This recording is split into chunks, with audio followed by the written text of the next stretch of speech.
Hello, guys and dolls. Welcome back to the Conversations with Xalea.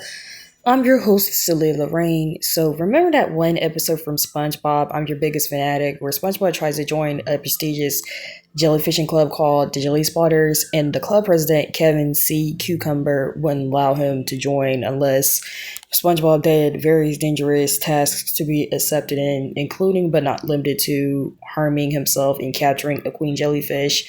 When the king jellyfish arrives, Kevin punks out and admits to only being a jelly spotter for the fashions, which is a allegory to how quote unquote fans who are only fans of a product, franchise, or artist, etc., if it's popular or trendy at the moment.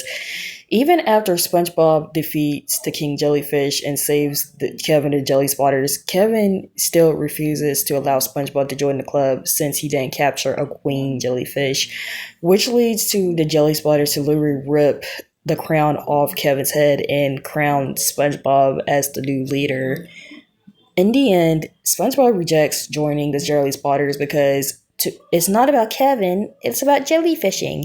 Patrick then hypocritically drops the episode's Aesop. Hero worship is unhealthy as he drags his fave Jeffrey Jellyfish, who he was seen chasing after earlier, away in a wagon. Now I know viewers were asked, what does this one SpongeBob episode have to do with this video? Well, this episode pertains to my own fandom story, more specifically the time I developed a hardcore crush and parasocial relationship with a famous actor who I'm going to call Paul. Before I tell you guys my story, let me give y'all guys the meaning of the word parasocial. Parasocial is when someone develops a strong, unrequited, one-sided connection with a well-known famous figure without said figure's awareness. The term has been used in recent years to discuss fandoms' close relationships with their idols. Some fans would develop parasocial connections that would go to the extreme, even more so in modern day stan culture. But now, let's get to the story.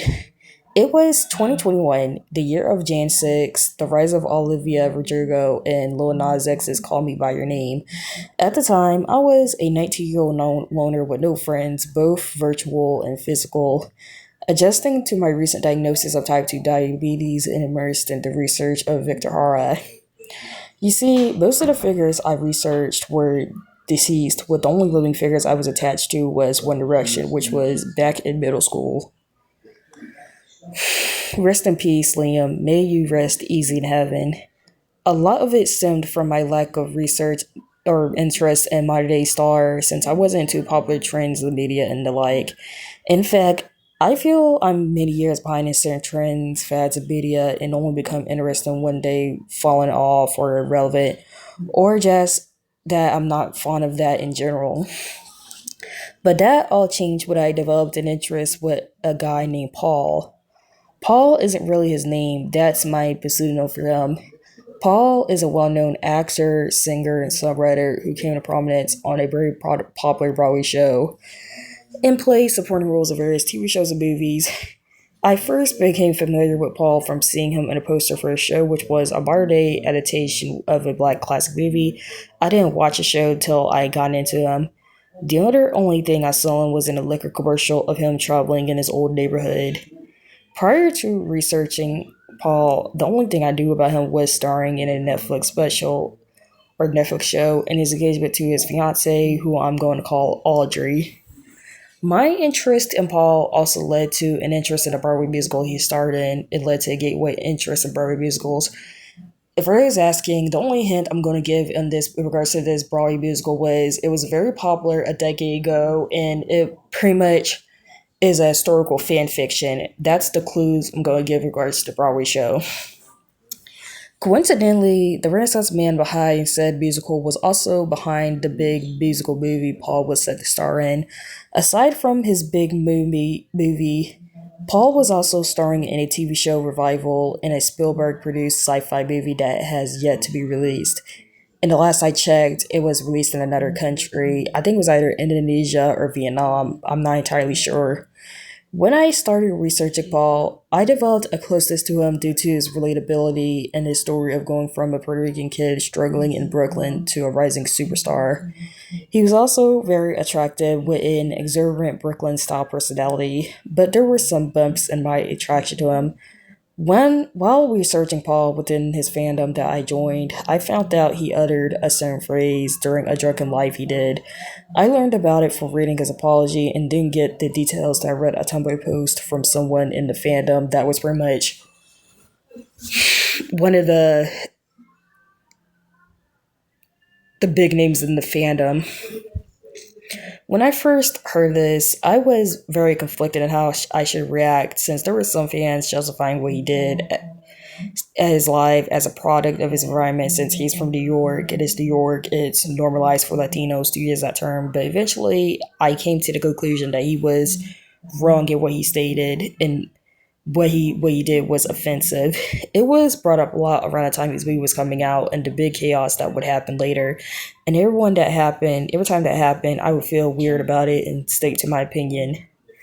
Furthermore, there was a lot of heavy parasocialism within the Paul Drew fandom, with fans speculating suggestive things about Paul and Audrey's love life, which made me feel uncomfortable and caused me to cringe. Don't get me wrong, fans can do and say whatever they want about the person they're standing or following, but there are some things to me that I feel was just too much. In spite of all that, I still continue to be his fan and continue to research him. He was also the major star, aside from Michael Jackson, that I connected to personally.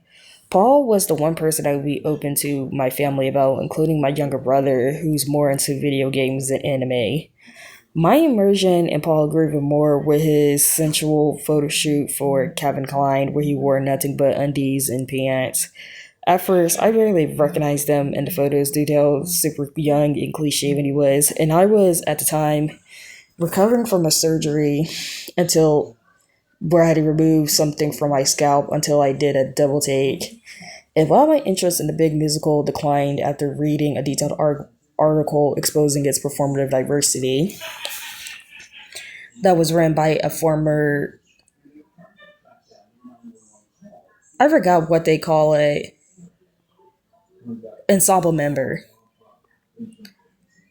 My my closeness to Paul grew, even tuning into the radio to listen to his interview launching his new song.